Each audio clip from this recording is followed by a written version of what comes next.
Existen hoy más de 6 millones de caballos Quarter Horse repartidos por el mundo, pero de todos ellos, solo un puñado logró cambiar el rumbo del deporte para siempre. ¿Qué separa a un buen caballo de velocidad de un semental capaz de reescribir la genética de toda una raza durante generaciones? ¿Y cómo es posible que entre miles de nombres que han cruzado la meta a lo largo de un siglo, apenas 14 hayan dejado una huella tan profunda que todavía hoy, décadas después, siguen definiendo lo que significa la grandeza en el mundo del Quarter Horse? Vamos a recorrer esa lista completa, del 14 al 1, y al final descubriremos por qué el último nombre de todos no es simplemente un campeón más, sino el propio patrón con el que se mide la grandeza misma. Empecemos por el puesto 14, con EasyJet, un semental alazán nacido en 1967, hijo de Jet Deck y Lane Asbar, un caballo que reunía en su galope una combinación poco común de energía y resistencia. Competía sin descanso, a veces corriendo varios fines de semana seguidos, un ritmo que habría desgastado a cualquier otro animal, pero que a él parecía sentarle bien. Esa voluntad inagotable rindió sus frutos. En 1969 ganó el All American Futurity, la carrera más rica de toda la historia del Quarter Horse en ese momento, y al cierre de su carrera había acumulado más de $445,000 en premios. Corrió 38 veces y terminó entre los premiados en 33 de ellas, un porcentaje que lo convirtió en uno de los favoritos indiscutibles del público. Pero fue como reproductor donde su verdadero legado tomó forma, generando más de 2.500 potrillos, entre ellos campeones como Pie in the Sky, Easily Smashed y Megahertz, todos ellos portadores de esa misma resistencia y velocidad que lo definieron a él. La historia de EasyJet es una historia de garra pura, de determinación inquebrantable, un eco que todavía resuena hoy en las pistas de Quarter Horse, y si eso les parece garra, esperen a conocer al semental cuya llama ardió con una intensidad feroz, pero que fue apagada de la manera más impactante posible. En el puesto 13 encontramos a Jet Deck, un bayo nacido en 1960, hijo de Moon Deck y Miss Nightbar, un caballo que dejaba a sus rivales comiendo polvo en cada salida. Musculoso, elegante, nacido literalmente para correr, arrasó en la pista acumulando más de $200,000 en apenas 2 temporadas y conquistando el título de campeón mundial de la AQHA. Los entrenadores elogiaban tanto su inteligencia aguda como su fuerza física, describiéndolo como una combinación poco común de músculo y cerebro. Pero la tragedia llegó en 1971, cuando Jet Deck fue envenenado, poniendo fin de manera abrupta y cruel a una carrera que parecía imparable. Sin embargo, su historia no terminó con su muerte. Sus descendientes, entre ellos el propio EasyJet, además de Jet Smooth y Jet Threat, se convirtieron en campeones por derecho propio en sus respectivas categorías, manteniendo vivo su nombre mucho más allá de la tragedia que interrumpió su carrera. La historia de Jet Deck terminó en tragedia, pero la que sigue lleva una llamarada de gloria directo hacia los libros de historia del deporte.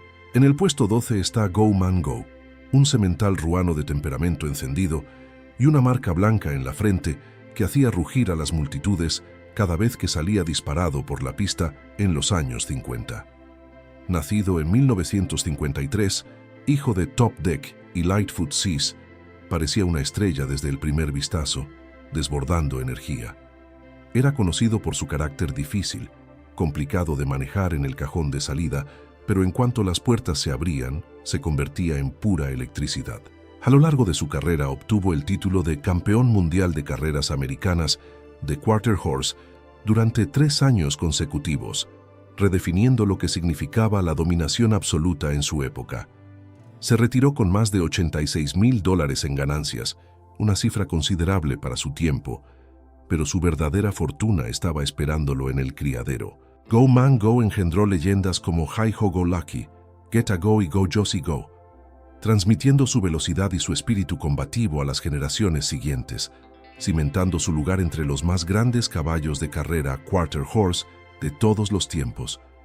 Relámpago en el cajón de salida, caos en la manga de arranque, y sin embargo, El siguiente semental construyó su nombre lejos de la pista de carreras.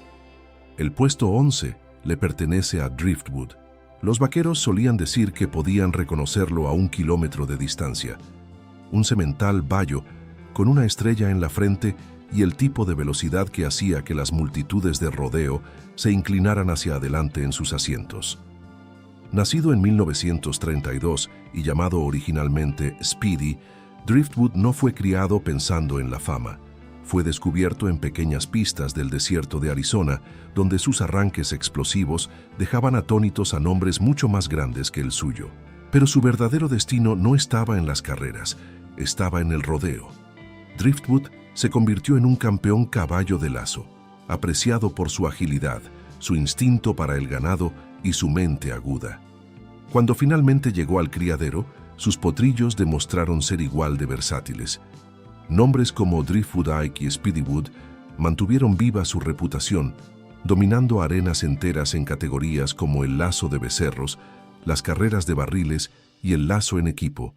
Driftwood no solo produjo ganadores, produjo el tipo de caballos en los que rancheros y hombres de rodeo confiaban su propio sustento. De las pistas polvorientas del desierto a las arenas de rodeo, el linaje del siguiente semental construyó pilares que jamás se derrumbarían. En el puesto 10 encontramos a Leo. Allá por 1940, un potro alazán con una marca blanca ancha y una musculatura pesada llegó al mundo en Oklahoma. Lo llamaron Leo, y desde el principio se veía como pura potencia en movimiento. Su padre era Joe Reed II, su madre Little Fanny, y juntos le transmitieron la velocidad y la garra que lo definirían. Leo se probó primero en la pista de carreras, ganando más de $2,000 en una época en la que las bolsas de premios eran escasas y la competencia feroz. Pero su verdadera huella llegaría después. En el criadero, engendró potrillos de mente aguda y cuerpos resistentes, exactamente el tipo de caballo que cualquier vaquero querría bajo la silla. Su descendencia, entre ellos Sugar Bars, Croton Oil y Leo San, llevó su fuego tanto a las carreras como al trabajo de rancho. Leo no solo se sumó a la raza, se convirtió en uno de los pilares que dieron forma al Quarter Horse americano tal como lo conocemos hoy. En el 9º puesto se alza la imponente figura de Peter McHugh. En 1895, un potro poderoso se destacó entre los caballos de Illinois. Su nombre era Peter McHugh y llevaba en la sangre a Dan Tucker y Nora M., una mezcla de velocidad y resistencia que cambiaría al Quarter Horse para siempre. Con más de 1,65 m de alzada y cerca de 680 kilos de peso, parecía a primera vista un caballo de tiro, y sin embargo, era capaz de superar en velocidad a cualquier rival que tuviera enfrente. En la pista, Peter McHugh se ganó una reputación por su velocidad explosiva en distancias cortas, precisamente el sello distintivo de la raza. Pero las carreras eran solo la mitad de su historia. Como semental, engendró más de 150 potrillos, entre ellos Harmon Baker, Chief y Buck Thomas, cada uno de ellos portador de su marca de fuerza y agilidad. Su línea de sangre dio forma a los cimientos de grandes nombres posteriores como Joe Reed II y Leo. Sin Peter McHugh, es posible que el Quarter Horse jamás se hubiera convertido en la potencia que celebramos hoy. Un gigante moldeó el molde. Ahora conozcamos al semental que llevó consigo el primer número de todo el libro de registros. El puesto 8 está reservado para Wimpy P1. En abril de 1937 nació en el King Ranch de Texas un potro castaño con una estrella en la frente. Más adelante, quedaría marcado con el número 1 de registro de la ACA, un símbolo que ningún otro caballo puede reclamar jamás. Hijo de Solis y de Panda, Wimpy P1 llevaba consigo las legendarias líneas de sangre del King Ranch, que combinaban potencia, instinto para el ganado y un temperamento tranquilo. En la exposición de Fort Worth de 1941, ganó la clase de sementales y se ganó el honor de convertirse en el primer Quarter Horse americano oficialmente registrado de toda la historia. Con una alzada de 1,52 m y un físico equilibrado, era admirado por su temperamento estable y por su facilidad para trabajar con el ganado. Wimpy transmitió esas cualidades a una larga línea de potrillos que construyeron la reputación de toda la raza. Su descendencia se convirtió en favorita de los ranchos, ganadora de exposiciones y piedra angular de la historia del Quarter Horse. Wimpy P1 no fue solamente el número 1 en el papel, fue el número 1 en legado. El registro ya tenía su número 1, pero el semental que esperaba entre bastidores se convertiría en el latido del corazón de los ranchos de trabajo de todo el país. En el puesto 7 se encuentra King P234. Los viejos rancheros juraban que pensaba más rápido que el propio ganado que tenía enfrente. King P234 nació en Kansas en 1932, un bayo con una pequeña estrella en la frente y músculo apilado sobre músculo. Su sangre venía directamente de Santanón y Jabalina, otorgándole la combinación perfecta de garra y elegancia. En el campo mostraba un instinto asombroso, moviéndose como si ya supiera de antemano cuál sería el siguiente paso de la vaca. Los rancheros confiaban en él no solo porque era rápido, sino porque era inteligente, confiable y estaba hecho para durar. Pero el verdadero don de King se reveló en el criadero, donde engendró leyendas como Poco Bueno, Royal King y King's Pistol, cada uno de ellos tallando su propio lugar en la historia del Quarter Horse. A través de ellos, su influencia se extendió hacia las arenas de rodeo, los rings de exposición y los corrales de trabajo de todo el continente. Cerebro, garra e instinto para el ganado lo definieron a él. El siguiente castaño, en cambio, talló su lugar transformando por completo un deporte. En el sexto puesto está Dog Bar. Los caballos de corte deben buena parte de su brillantez moderna a un semental con fuego en cada zancada y estilo en cada movimiento. Dog Bar llegó al mundo en 1956, hijo castaño de Lightning Bar y Dandy Doll. Al principio, todos pensaban que brillaría en la pista de carreras, pero simplemente no estaba construido para eso. En cambio, encontró su verdadero llamado en el ruedo de corte, donde su agilidad y su instinto para el ganado dejaban atónitos a los espectadores.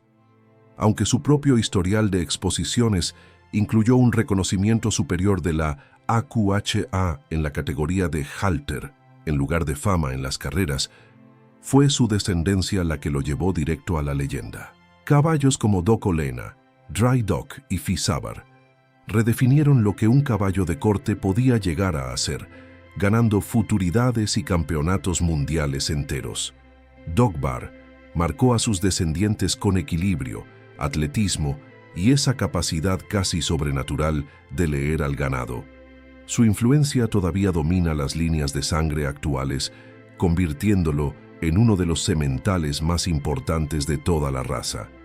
Él les dio a los caballos de corte su ventaja definitiva, y sin embargo, el siguiente coloso llevaba un nombre que todavía resuena tanto en los rings de exposición como en los ruedos de corte. El quinto puesto le pertenece a Poco Bueno. Las historias sobre la grandeza del Quarter Horse casi siempre terminan regresando a un semental marrón oscuro nacido en Texas en 1944. Ese era Poco Bueno, criado por Jess Hankins, con King P234 como padre y Miss Taylor como madre. Su nombre significaba apenas un poco bueno, pero no había nada de poco en su impacto real. Con una estructura muscular, una cabeza refinada y un temperamento sereno, rápidamente atrajo todas las miradas en el ring de exposición. En 1948 obtuvo el título de campeón de la ACA, convirtiéndose en el primer caballo de toda la historia en ganar puntos tanto en halter como en desempeño dentro de la misma temporada. Poco Bueno se ganó el respeto no solo por su apariencia, sino por su actuación en los ruedos de corte, donde su instinto para el ganado resultaba insuperable. Como semental, produjo estrellas como Poco Pine, Poco Stampede y Poco Lena, caballos que llevaron su legado todavía más lejos. Poco Bueno no fue simplemente un campeón, estableció un nuevo estándar para toda la raza. Él elevó la vara, pero el semental que entra ahora en escena rompió cada expectativa con una corona que ningún otro había reclamado jamás. En el puesto 4, Smart Little Lena. Las multitudes todavía hablan del pequeño semental alazán que entró al ruedo de corte en 1979 y reescribió la historia. Ese era Smart Little Lena, hijo de Doc Slinks y Smart Peppy, criado para pensar rápido y moverse todavía más rápido. Pequeño en estatura pero enorme en corazón, deslumbraba a todos con una precisión asombrosa, deteniendo al ganado en seco y girando con una velocidad de relámpago. En 1982 ganó la NCHA Futurity y después siguió con el Super Stakes y el Derby, convirtiéndose en el primer campeón de la Triple Corona en la historia del corte. Sus ganancias en carrera superaron los $743,000, una cifra que rompió todos los récords del deporte en aquel momento. Pero la verdadera fortuna llegó después. Se convirtió en un semental de sementales, produciendo leyendas como Smart Chico Lena, Smart Mate y Smart Little Scoot. Su línea de sangre todavía domina el corte y la doma reining. Smart Little Lena no solo ganó, redefinió lo que significaba ganar. Manteniendo el tercer puesto está Corona Cartel. Las pistas de carreras se iluminaban a finales de los años 90 cada vez que un potro bayo con una marca audaz en la frente salía disparado de las puertas de largada. Ese era Corona Cartel, nacido en 1994, hijo de Holland Ease y Corona Chic.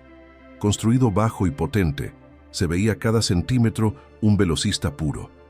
En la pista acumuló más de $557,000 en ganancias, con su victoria en el Los Alamitos Million Futurity, sellando su nombre en la historia de las carreras. Pero su mayor legado llegó después del retiro. Como semental, Corona Cartel transmitió velocidad explosiva y resistencia, produciendo más de 1,700 potrillos, cuyas ganancias combinadas superaron la asombrosa cifra de $62 millones. Nombres como PYC Paint Your Wagon, Teller Cartel y A Corona Kiss mantuvieron su línea en el círculo de ganadores año tras año. Incluso después de su muerte en 2019, su influencia todavía domina las carreras de Quarter Horse. Corona Cartel fue rápido y se convirtió en el corazón latente de una dinastía moderna. La dinastía se hizo más fuerte, pero el que viene ahora convirtió millones de dólares en récords que ningún otro caballo ha logrado tocar jamás. El segundo puesto le pertenece a First Down Dash. La década de los 80 produjo muchos caballos veloces, pero ninguno pudo compararse con la potencia que llegó al mundo en 1984. Hijo de Dash for Cash y First Prize Rose, heredó tanto la velocidad como la clase de sus padres, demostrándolo cada vez que se abrían las puertas de largada. Con una zancada que parecía no exigirle ningún esfuerzo, acumuló más de $857,000 en ganancias, incluyendo victorias en el Kindergarten Futurity, de grado 1 y en los Alamitos Derby. Su historial de 36 carreras con 13 victorias y 9 segundos puestos lo convirtió en el favorito absoluto del público. Pero el retiro solo expandió su leyenda. Como semental, cambió la raza Quarter Horse para siempre, produciendo campeones como Ocean Runaway, First Corona y A Classic Dash. Su descendencia llegó a ganar más de $68 millones en total, estableciendo un récord que sigue sin ser superado hasta el día de hoy. First Down Dash se convirtió en el estándar de oro de las carreras de Quarter Horse. El estándar quedó establecido, y entonces llegó el rey, el semental cuyo nombre todavía retumba más fuerte que todos los demás juntos. Encabezando toda la lista está el rey en persona, Dash for Cash. Pregúntenle a cualquiera cuál es el rey de las carreras de Quarter Horse, y un solo nombre regresa siempre en la respuesta, Dash for Cash. En 1973, un semental castaño hijo de Rocket Wrangler y Find a Buyer llegó al mundo con un cuerpo construido para la velocidad y una mente de guerrero. En la pista fue una leyenda absoluta, ganando 21 de sus 25 carreras y acumulando más de $57,000, toda una fortuna para su época. Sus victorias en el Champion of Champions y en los Alamitos Derby lo convirtieron en un nombre familiar entre los hombres de caballos. Pero su verdadero impacto llegó después. Como semental, Dash for Cash produjo una descendencia cuyas ganancias combinadas superaron los $39 millones, incluyendo estrellas como First Down Dash, Dashing Lil y Special Effort. Su línea de sangre se convirtió en la columna vertebral de las carreras modernas de Quarter Horse. Dash for Cash no es simplemente un campeón, es la propia medida con la que se juzga la grandeza. Incluso décadas después de su última carrera, sigue siendo el nombre contra el que se compara todo lo demás. Así llegamos a la línea de meta de nuestro propio recorrido a través de los mayores sementales Quarter Horse de la historia. 14 nombres, 14 historias distintas de garra, tragedia, reinvención y legado, y sin embargo, todos convergen en la misma pregunta que ninguno de ellos, por más rápido que corriera, pudo resolver por sí solo. ¿Qué vale más al final? ¿La velocidad que se demuestra sobre la pista en unos pocos segundos, o la sangre que se transmite silenciosamente durante generaciones enteras, mucho después de que las multitudes hayan dejado de mirar? La velocidad de Dash for Cash, de First Down Dash, de Poco Bueno y de todos los que los precedieron, sigue resonando hoy, no en un cronómetro detenido en el pasado, sino en cada potrillo que todavía nace cargando, sin saberlo, ese mismo fuego heredado. ¿Cuál de estos 14 sementales creen ustedes que dejó la huella más profunda y por qué?